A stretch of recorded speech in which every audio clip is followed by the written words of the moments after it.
Hi, everyone.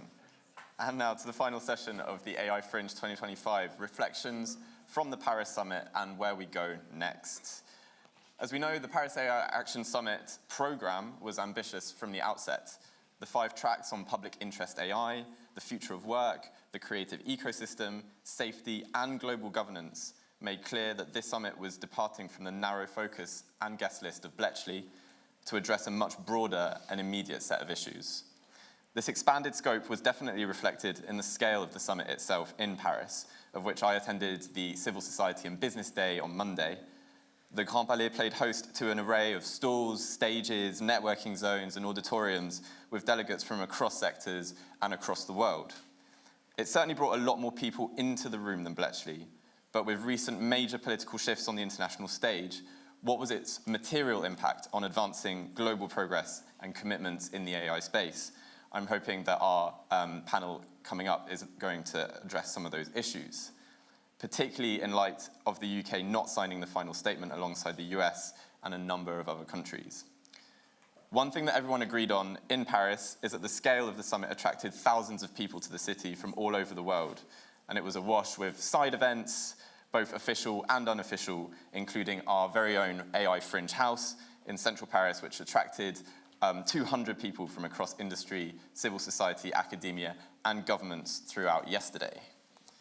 With huge thanks to our civil society and corporate partners who helped us bring it all together, we had a number of insightful discussions across the day covering the role of the private sector in identifying balanced approaches to AI oversight and policy making, the role of corporations of all sizes in enabling innovation, and the inclusion of the public voice in decisions on governance, different countries' approaches to AI adoption and how to ensure this is raised up the agenda, and the transformational power of AI in science to help us solve our biggest global challenges.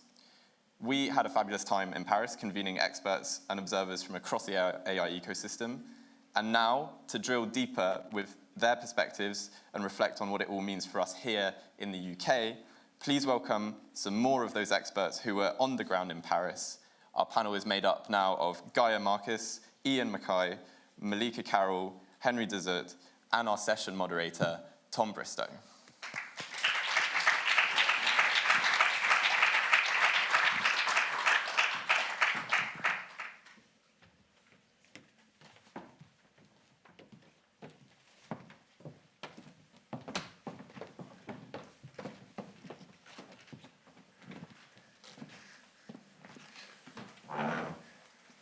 Hello everyone and welcome to the final wrap, the final panel of the AI Fringe. We've got a brilliant lineup. All of us, as you can probably see from the bags around our eyes, were in Paris and have recently got off the train.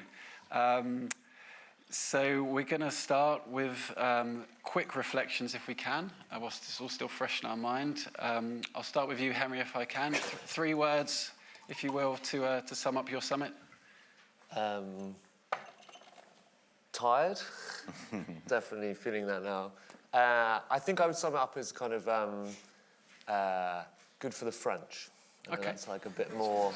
4 words. 4 words. I can expand on that. But okay, we'll expand on that.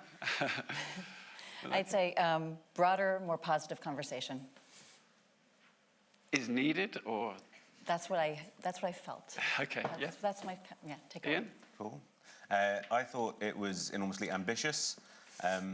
I thought it was optimistic, and we'll come back to that, I'm sure. And I thought it was very, I was going to say French, but I'll say European, which is perhaps more opposite as well. Yeah. Okay, thank you. And Gaia? Accelerationism, simplification, and public interest. Okay, so not too many positives, I'm sensing. I think we're really, the summit declaration, the summit was driven by a lot of people in a lot of rooms having conversations over the course of months. And we were really excited to see the kind of green shoots of some positive AI futures come out of those conversations. So you have the Coalition for Sustainable Development of AI, you've got the focus on public interest with the setting up of Current AI that has funding, I think, secured about 400 million so far. But also, I think we have seen a bit of missed opportunity on the safety conversation, on what sensible governance looks like. And I would say that you really do get this sense of governments feeling like there is a need to push possibly deregulatory mechanisms. There's a need to really show themselves as the place to develop AI, and maybe not as much as we'd like to, really ensuring that where AI is developed and deployed, it's for the benefit of their populations. And that, so, you know, some real positives there. I really agree that it, you know, a lot more broader, a lot more inclusive, but also that question of what will be words and what will be action, I think still remains to be seen. Okay. Iain, if I can come to you, I saw a LinkedIn post where you compared the summit to the Raft of Medusa, which Wikipedia tells me is a 19th century early romantic painting where 150 people died and the survivors turned to cannibalism. So, expand, please. So you're slightly taking it out of context. So I would say the summit was not the Raft of Medusa. Where I think we are now in AI is we are on the Medusa. We haven't yet got to the raft. We haven't crashed. Yeah, so I think, so to go back to your point around sort of optimism or positives, I think that a lot of the things that we've seen were absolutely necessary. So when I said like the summit was ambitious, that's because it needed to incorporate a broader range of views. It adds enormous complexity, but we absolutely needed that. When I said that it was optimistic, that's because they're trying to embrace and really accelerate the push towards implementation of AI for public benefit, which is something that we believe wholeheartedly in. I'm really proud that the work that faculty does was, as far as I'm aware, the only work that was reflected on the stage at Bletchley and in Paris, because we do both safety and we do application of AI. Now, to take it back to the Medusa, I do think that there was a missed opportunity to continue the work on safety that was started at Bletchley. And I think my concern is that capabilities are accelerating faster than safety research is. And so we are struggling to keep up. So maintaining access to a broad ecosystem and collaboration on safety, I think, is critically important. Just to explain for the audience the analogy a little bit further, the Medusa was a French vessel in 1816, was taking French dignitaries to Senegal, and the captain had been made a political appointment into the captaincy and was going somewhat too close to the coast of Mauritania, ran aground on a sandbar while trying to make pace to Senegal. And around about 150 people were put onto a raft about the size of this stage. And over the course of the next 13 days, all but 15 of them perished. And so I think that there is an analogy there. So I was in the Louvre on Monday because safety was not at the heart of the summit. And as I looked at this painting, it felt like we are risking being on the Medusa, accelerating, pushing on, getting closer to the coast of Mauritania than we perhaps realise. And where I would like to see more investment and research is in that safety side as well. So I think it's critical that we have both the capabilities, acceleration and work to implement this and get the global benefits, but we don't lose the safety components as well. So that's where I was coming from. Thank you. Thanks for explaining that. Maybe just to add to that, I think what we've appreciated about this summit is really the expansion of the conversation to talk about the opportunity for adoption, to talk about the importance of adoption, to talk about needing to include more people in adoption, not just governments, but broader society. Most of the world, you know, the Global South was very active and present this time. Mm-hmm. So we thought that was very positive, and also broadening the conversation you know, in adoption is also about practical use cases. In a way, a little bit, we need to think about risk and long-term risk. We also need to think about what's practical and needed today for people to feel comfortable to adopt the technology today. And that conversation is evolving, we think, in the right direction. Mm-hmm. Would you agree with the point that it's accelerating too fast for safety to keep up with, though? We don't agree with that view. We feel that the industry has been claiming that, or people in the industry have been claiming that for several years. It's not happened yet, so we don't think we're on the cusp of that happening. But regardless of when that happens or if it happens, our customers, we are an enterprise AI company, our customers care about, does it work today? Is it safe today? Can I deploy it today? So let's have a conversation to make that true, right? How do we make these products safe today? And focus on that. Your customers also care about whether or not there is proper governance, though. So there's recent polling that showed that 87% of the UK public wants there to be pre-release testing. So they want to know, as with any other product, that before something is released on the market, it's been tested for safety. I think that's the conversation that we haven't had. Yeah. And I think I do totally agree with you. The big question here is, does it work? Is it safe? And I think we need to ensure that we're having the right conversations at global governance so that you actually have global standards on that that is then backed up by national regulation. Yeah. And then we have the models that your teams are really good at deploying in terms of assurance more on the local level. But I think we need that full spectrum. I agree. I think the policy conversation so far, though, has really focused on a consumer version of AI, models that are deployed out on the internet for consumers to use. Again, this distinction between enterprise and consumer is important because the companies who adopt our technology are pre-testing and pre-deploying in their environment. It's not put out to the world for use, right? And so conversations around testing have to reflect whether it's a consumer, model deployed for everybody to use, or whether it's deployed in a very specific context privately. Those make a difference. Yeah, I agree. Do you agree with that, Henry, that B2B should be treated differently? I definitely think there are different rules and potential regulations in a kind of B2B context. I think that makes sense. I think at the level that the models are right now, I think that's fine. But I think if people build extremely powerful models that can do things that might worry people, whether they're inside a B2B company or a B2C company is totally irrelevant. So that would just be my minor. I agree. I think the issue is in the process, right? Our customers, we just announced a big deal with RBC. They are testing to make sure that it is safe. Right? Can I just understand a little bit more about that? Because we work closely with the customers buying products from Cohere, from other model providers as well, to help them understand this. And what I see is there's a lot of there's confusion and there is concern about how they can take generalized benchmarks, generalized safety testing that's happening more broadly across the community, and then actually assess it about the performance in their use case. And I think that's what actually would unlock an awful lot of the value. Do you feel like your customers actually have the capacity and the capability to be doing that? It sounds like you do. So we really work with the customers to configure the model with them, right? So they're a part of the journey. And we also we've developed our own benchmarks because we don't find some of the public benchmarks are very useful, actually, as you pointed out. I think the question is whether industry should be working on benchmarks together or whether there needs to be a third-party testing. Those are different conversations, and both should be had. Okay. I'm going to bring it back to Paris, now that we've had that debate. Henry, for those who don't know, Henry was key behind organising Bletchley. You were advising the Prime Minister on AI. Where does Paris leave Bletchley and all its commitments? My take on all of this is that I think So firstly, I think the French did a good job.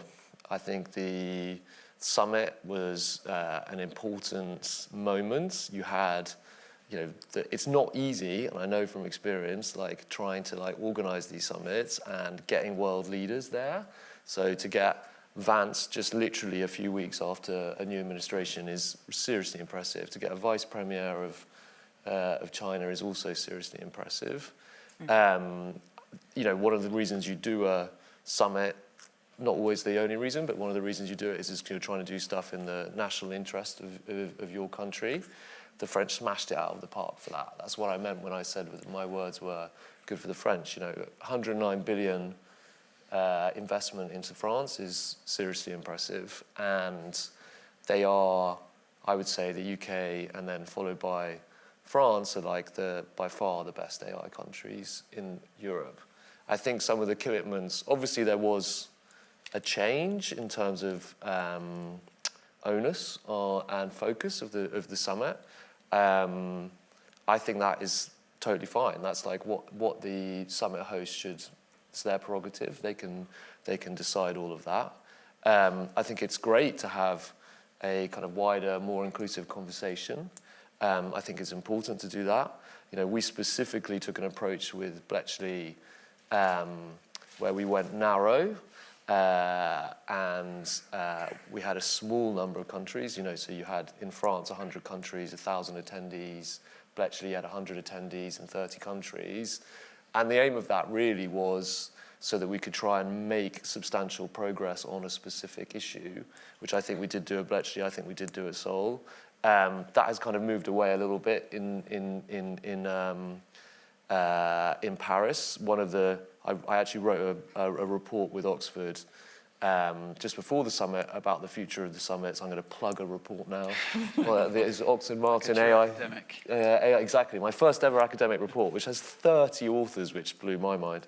But it basically says it's really good having a track with lots of countries, and you can discuss AI for good and have the Global South involved, and that's all fantastic.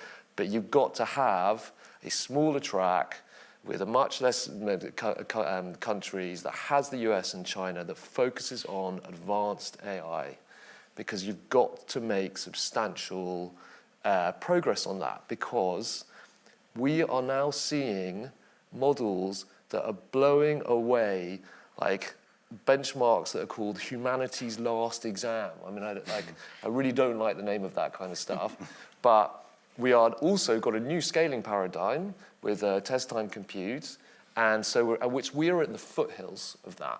Traditionally, you'd get models coming out every year, GPT-3, GPT-4, whatever it was.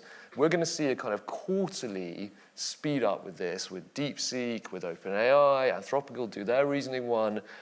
The exponential is upon us, and I think the world is going to look very, very different in a year, 18 months' time.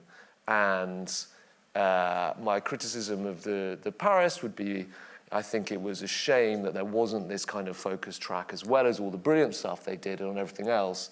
But you've got to have a kind of focus track, because this thing is coming, and it is coming fast. We need both. Like this is I think, in my perspective, like Paris was a natural and logical sort of swing of the pendulum, I suppose you could argue, towards application and implementation.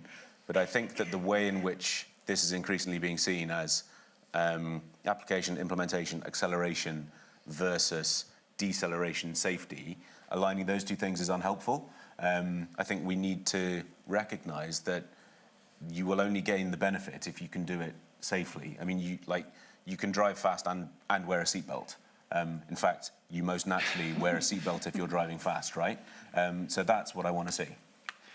I think you had sort of the best ringside seat of anyone here. You were at the dinner with Macron on Monday night. You were at the plenary on Tuesday morning. Did you feel that civil society's voice was getting heard within that?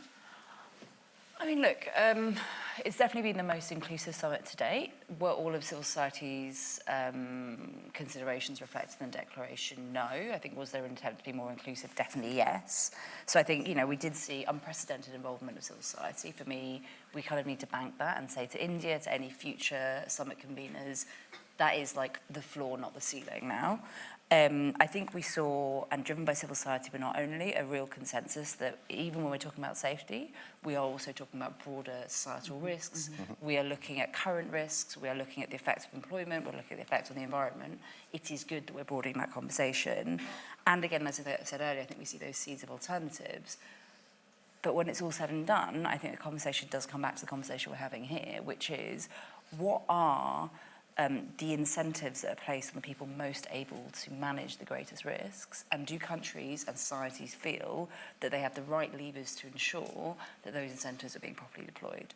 And I think that's both the kind of more safety governance conversation we're having here, and it's also countries' abilities, as you're saying, to actually really drive alternatives, to be able to put things like compute or talent or data to bear to the problems they want to solve. And I think you're right, we do need to have both of those conversations, but it's important not to lose sight of that question of when these tools are being deployed, when we are, leaning into this kind of race to nowhere dynamic, are things being baked into our society that are safe, that work, and that actually drive the outcomes that society wants to achieve? And if states don't have the incentives to ensure that happens, then we're not in a particularly good position. Melika, what would you like to see at the next summit, which is going to be India? We haven't got a date, but where would you like to see that one go? Well, I guess one thing we were talking about earlier is sort of the the reaction to this summit in industry and whether more should be done on safety and these frameworks and a range of multilateral agreements on AI safety that have happened, and there at least have been 10 so far, right? Conversations around this in different fora. Also, several governments have issued codes of conduct. So I'm saying this in the context of the next summit, and the question is, do we need more of these conversations, or should we focus and rally around an approach? And I think, as a smaller company, it would be very helpful to be able to focus around one approach versus chasing multiple venues, multiple fora. I think actually would be in a similar place to civil society from that point of view. So I guess when I'm thinking about the next summit, India, I don't think we are looking for more frameworks. There are plenty. I think the issue is how are we going to show up? How are we going to show that we're doing these things responsibly? We published, thanks to the UK's call at the Seoul event for us to publish our frameworks. We've just done that. Several companies have just done that. And I think let's dig into those. Let's dig in through the work we've done, we've published. Let's talk about it. Let's see what are the reactions to it, and then go from there. So I guess I'm not sure what I'd want to see more from another framework perspective, for example, at the next summit, but definitely like the broader approach, the more inclusive approach, the broader topics, and hope that continues for sure. Henry. I'm just going to say, a huge thank you to Cohere to do that, because I think one of the strands of work that has carried on from kind of Bletchley, Seoul, and into Paris was what we were called the frontier AI safety commitments that the companies agreed to do. And so you've now got Meta, X, Cohere, you've got Chinese companies, you've got Korean companies, you've got European companies, you've got Middle Eastern companies, all coming up with their own safety frameworks. And I think what's fascinating now is that we're kind of getting into a place where the countries are slightly struggling and governments are slightly struggling to have the conversation, and it's all kind of gets political and it's tricky. But actually there's a really fascinating thing where the industry and the companies themselves are doing great work on what their safety work should look like and what those policies should be. And we're kind of almost, what I hope is we might be able to get to a kind of global standard with Chinese companies and Middle Eastern companies and American companies, everybody just kind of going, well, this is how we're going to approach it. They're learning from each other and they're kind of pulling things upwards. So that, I think, is a hugely positive thing, and that carried on in Paris. So. But I think one thing the UK government did really well in that conversation was enable all of us to come up with our own approach, right? So our framework is very heavily focused on security. That's super important to our customers, and actually I think arguably important to a lot of people. And so I think, as you said, giving us that flexibility and then encouraging all of the stakeholders to continue to explore that flexibility and the scope of these frameworks, I think is really important. And the issues that we focus on. We have a very practical approach to our framework, both safety and security, and that's really important to us and our customers, and we'd love to see that reflected in other conversations. And I'll open this one up to all of you, turning to the UK specifically. What messaging did we get from the UK government, and is anyone else confused? Don't look at me. I'm not the UK government anymore. Henry first. Okay, I'll have a crack at this. So my personal view is that I think the UK did the right thing. I think, and that is a weird thing for someone who was involved in Bletchley and Seoul to say, but my take on it is that the statements, you literally had safety people like Max Tegmark saying countries should not sign this statement because it's not good enough on safety. So I think with what the UK has done, it's kind of geopolitics and it's realpolitik.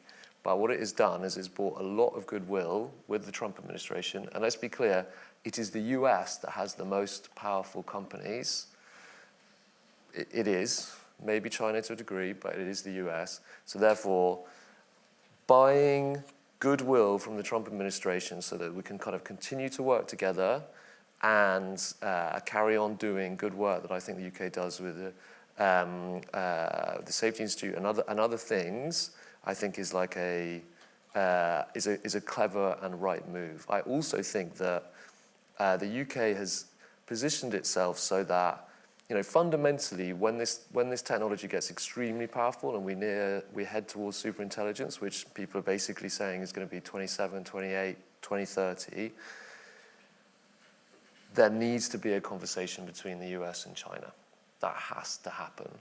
And the UK was able to kind of broker that at Bletchley, and I hope that given the kind of things it's been doing, it can also try and broker that in due course. So it's kind of, I think it's done, I think it took me a while to get my head around it and all of that, but I think fundamentally it's done the right thing.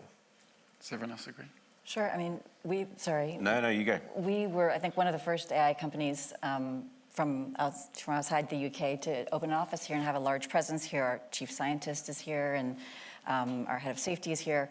And we've been very engaged with the UK government. So just more broadly, and with the action plan and everything else, we've had conversations. We think that, you know, the issue is the intent. They're very intent on a thoughtful, comprehensive approach to AI and leveraging AI for the country. And we think that just generally that approach is really positive and great for us as a company, but also how do we leverage it in government to deliver better services, all of that, right? So we think that the conversation's going in the right direction. Do you feel their messaging has been clear? Generally, I'm not talking specifically about the summit, but just generally, yes, absolutely. Okay. Yeah. I'd be inclined to agree. Not specifically around the summit. Generally, I think that the UK has clearly set out its stall in the establishment, the continuation, the expansion of AC, of the AI Safety Institute, which that derives from Bletchley. It's what's catalysed this as a global issue more broadly. We now have the network of, I believe it's now 11 AI Safety Institutes around the world, depending on how you interpret the precise terminology, but broadly that's where we're at. But that is there to underpin the AI Opportunities Action Plan, the expansion of AI in public services, the opportunities for economic growth. To take it back to the summit and the outcomes there, I don't think, from my personal perspective, I can't see anything in the summit agreement that is disagreeable. I think there are gaps in it, or perhaps so it's more what wasn't in it than modulations in emphasis. It doesn't do anything. It didn't advance anything. Like, it wasn't... It keeps the conversation going, which I do think is important. What I worry about is whether we've got time for the slower burn of, like, diplomatic process to play out. And I think that there is like you're saying, Henry, I think there is sort of an intelligent management of priorities here and relationships, which plays into this as well. So yeah, I think there are a range of different reasons in the UK's motivations there.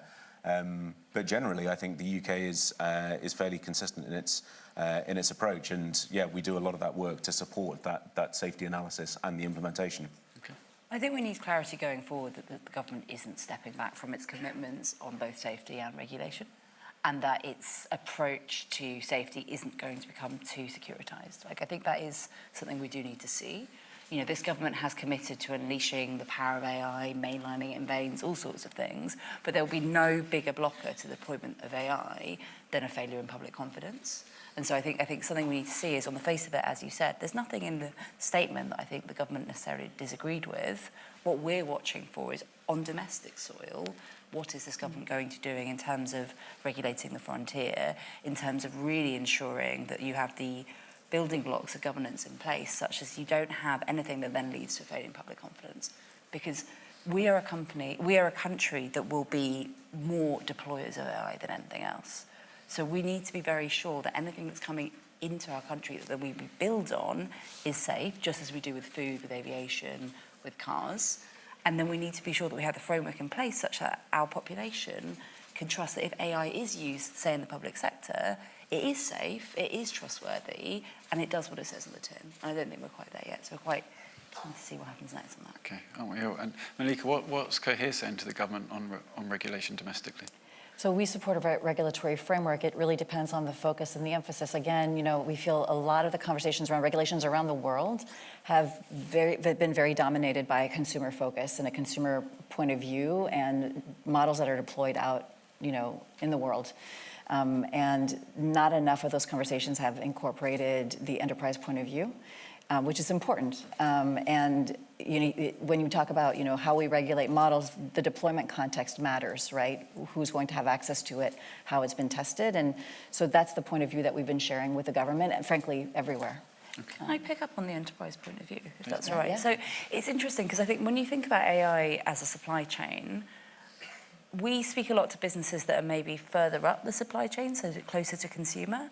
And kind of what we're more hearing is that people do want assurance that they know where liability is going to sit, for Sure, example, yeah. with the EU possibly taking a step back on this. I think the enterprise view will depend where on that value chain they are. And the closer they are to the consumer, the more they need to know that there are assurance mechanisms that mean that they won't be held responsible for risks or shortfalls that they can't actually assure. That's a good point. I feel like those are the conversations that are the least advanced, even amongst industry, right? Where is the liability in the value chain? Because, frankly, the technology has evolved so much in the last 12 months. The use cases have evolved. The business models have evolved. Yeah. It's been very hard for even industry, either developing models or implementing models, to agree on where all of these lines fall, right? And I think we'll really see this with agentic AI. Sorry to talk about it. So it's just hard to do. I think the other thing is it's hard to really preemptively regulate this space in some cases, right? I think it's interesting. So, for example, we've looked at liability in the case of agentic AI. There was a Neurops paper, really great researcher went and presented at Neurops for us on this. We're looking at whether you might take the framework used for liability, which exists already on driverless cars, and then apply it to agentic AI systems. It is a bit worrying to me that at the moment we seem to have a situation where governance is out of step with the pace of deployment. So we're deploying things where we don't quite know the legal frameworks for, say, liability. And then governance then is even out of step the other way with public sentiment, which is actually very clear that it does want to know that there's pre-testing, pre-deployment testing, that it doesn't trust, for example, tech CEOs be the main people at the table when you're talking about AI governance. So it is interesting that you have almost this 3 steps removed between ultimately people in society who really should be the ultimate end of any sort of technical development, and then where I think the field is going at the moment. And this is symptomatic of the point that I was making earlier about capabilities are accelerating exponentially, and we are generally still only growing our processes, our safety analysis, our research there in a linear way. And so I think we need further investment into companies understanding how they can do this safely, deeper analysis of the models, how they operate, how we can embed those safeguards, consistency in benchmarks, all that sort of stuff as well. I think this is the same point. On that point, I am going to turn to the public. So we've got 10 minutes for questions. I think someone has mics. Yeah, brilliant. Fantastic. We'll just have the gentleman at the front. Hello, hello. I love that we're talking about the legacy of Bletchley and the UK Summit. Of course, the biggest legacy is the UK AI Safety Institute, which is doing ongoing safety testing of the frontier models in OpenAI and Anthropic and others. And for those of us who are really disheartened at OpenAI and Google's dismissals of their super alignment team, that was very comforting to find out that there was some outsourced testing happening. My question is, how much faith do you put in that sort of mechanism for safety of frontier AI development systems versus these big summits? Because personally, I'm less concerned by the fact that X-risk wasn't as much a priority in this summit versus knowing that there is very capable outsourced testing happening in the AI Safety Institute and US Institute. Henry, can we start with you on that one? I think your analysis is right. I think, look, I'm biased because I helped set it up, but the UK's AI Safety Institute is, I think, the world leader on testing for the kind of things that actually only governments can test for. Like, does a model help someone build a biological weapon, a chemical weapon, carry out a cyber attack they shouldn't be able to do the models, autonomously self-replicate, deceive and manipulate people, and all of that. The kind of short answer on all of that is not too badly at the moment, but we're on an exponential, and these models will get much more powerful. The one caveat I would say on all of this is, when you evaluate these models, if you look at a model, it's basically infinite, right? And what you're actually doing with an evaluation is just taking a tiny slice of this infinite thing and testing it to see if it can do something. I don't think that, the AI Safety Institute never says ever this model is safe, right? So I think there is a lot more work that needs to be done on all of that. I think to Iain's point, I think we need a 10x, maybe 100x more money and technical talent working on all sorts of areas of AI safety and AI security, whether it's alignment, whether it's model weight security, whatever. At the moment, there just isn't enough. And it's kind of insane because Microsoft is spending $100 billion a year on data centers and everybody's raising billions, and we can't scrape together $1 billion to do this kind of thing. We're going to go to the next question. Sorry, mate, sorry. Short answers if we can. Any more questions? I can't. I can see. Oh, sorry. In the front row. I came back from Paris as well. That's why I think I lost my voice. So, going back to our Prime Minister, he was not there, obviously. This sends probably not the best message from an image perspective. Is the fact that at Bletchley we had the Commerce Secretary of State from US. Now we had the VP present. Sends a different message. I just wanted to. Your opinion is, what does it mean for our Prime Minister not attending the summit? Okay, was that raised at all with you in any of your conversations? Gaia. Sorry. Right? I knew I was going to get it wrong. Look, I don't really like speculating on kind of the decisions that happen kind of behind the scenes in governments. I think we had Peter Carroll there. He is Secretary of State for kind of tech. I mean, that coupled with not signing the agreement, I think people can kind of come to their own conclusions on that. A hand at the back there. Sorry, I'm very tired.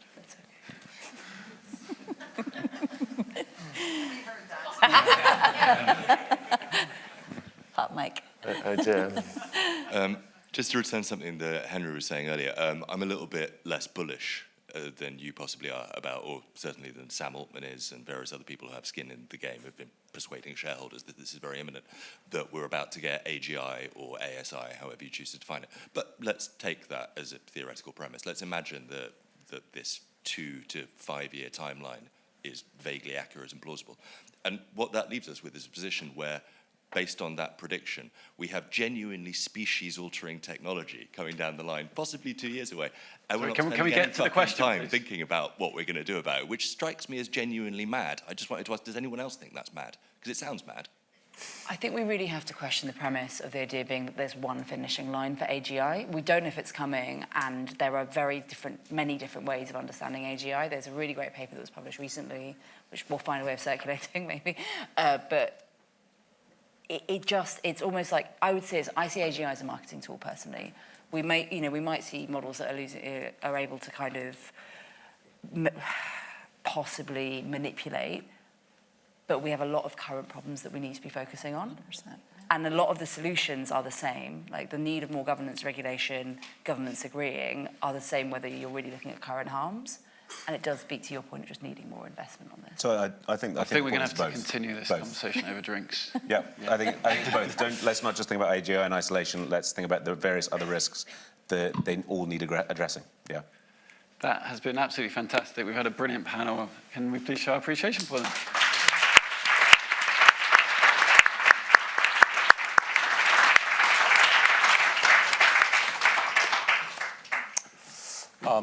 Thank you to the panelists. That was fantastic. Get off. I've got him. And with that last conversation, it falls upon me to close the AI Fringe. Over the last 2 days, we've had the privilege of hearing from a range of experts on a range of important topics and issues. From today's sessions about open source AI, labor rights, the consumer experience in AI, and as we've just heard, what's happened at the AI Action Summit and our future with potentially AGI or perhaps not. To yesterday's exploration of areas including regulation, the creative industries, and AI's deployment in public services, among other things, we have covered a huge amount of ground in the last couple of days. Now, the ability to cover that ground has been driven by the efforts of a huge number of people and a very large number of organizations, and I would like to take some time to recognize a number of them, so please bear with me, there are quite a few. First things first, I would like to thank all of our speakers who have been so generous with their time and expertise. I think we've all learned so much from you over the last 2 days, and we look forward to continuing the conversation in the months and the years ahead. Second, I would like to say thank you to all of the partners of the AI Fringe without whom this event wouldn't be possible.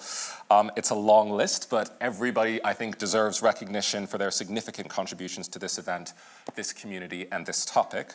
So that we'd therefore like to express our gratitude to the Ada Lovelace Institute, Anthropic, AWS, the British Academy, Clifford Chance, Color and Tech, Common Sense Media, Connected by Data, DAX, DebateMate, Faculty, Google DeepMind, Mozilla, the Institute for the Future of Work, JP Morgan Chase, the Next Economy Trust, the Open Data Institute, Phoenix Court, our media partners Politico, RAI, the Royal Academy of Engineering, the Startup Coalition, Tech UK, and Which. Thank you. Thirdly, I'd like to thank our design partners, Bureau. There's a story that I always like to tell from the first AI Fringe that we did in 2023, where when we were first brought the idea of the Fringe, we had 9 weeks to pull it together. In week 2, we had our first conversation with Bureau. By week 3, they had created the visual identity, which has become the kind of enduring brand of the Fringe. And since then have been keeping the critical parts of the Fringe infrastructure running. They have become really close partners and even closer friends, so we're very grateful to have them on our team. I'd like to thank all of my colleagues at Milltown who have been the driving force behind this event. At the start of the program today, I mentioned that I celebrated recently my 6-year anniversary at Milltown.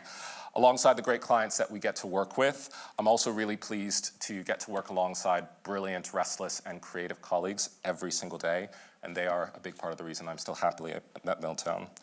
And then finally, I would like to thank everyone here for joining us over the last 2 days at the British Library and everybody who joined us via our live stream. If we are going to create a positive future with AI, the foundation of that future is that we continue to choose and continue to commit to the conversation and to collaboration with each other.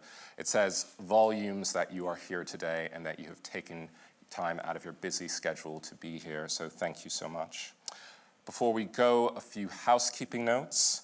As you leave this venue, please put your badge in the badge recycling bin. Now, we have 45 minutes, a luxurious 45 minutes. However, we do have to be out of the building at 5:15 sharp. So, of course, you're welcome to continue your conversations out in the foyer. However, if we start to get close to 5:15, you will see me very, I won't be very quiet about it. I won't be very clandestine about it. I will be shuffling you out the door. So please feel free to continue those conversations outside or over a coffee or over a drink at a mutually arranged and suitable time. And finally, if you are interested in taking part in this community going forward, we'll be sending you an email soon with more details on how you can participate. Again, thank you so much for joining us and enjoy your evenings.